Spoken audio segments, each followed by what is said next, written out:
Let's have a look what the phenomena is this linear search.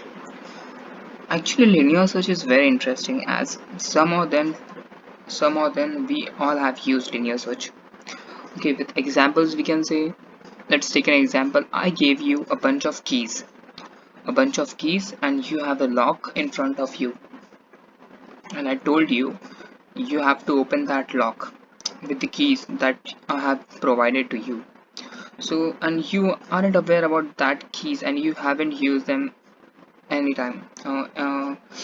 You haven't used them. So what you are gonna do? First, you will check one key. Obviously, you don't know the right key, what it's gonna take.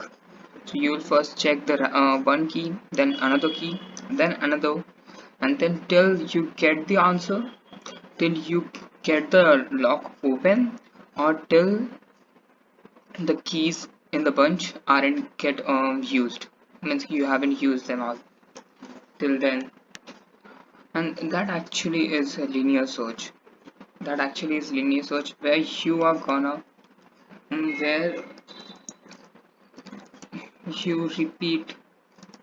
You don't actually repeat, you iterate. Iteration, where iteration is involved, where iteration is within the collection. Okay, that is linear search. You have bunch of keys, you don't know what key that lock is gonna take, so you iterate over those keys to get the right key, and that is linear search. Hmm. Yes, this much only. This is the linear search, and this is linear search. Okay.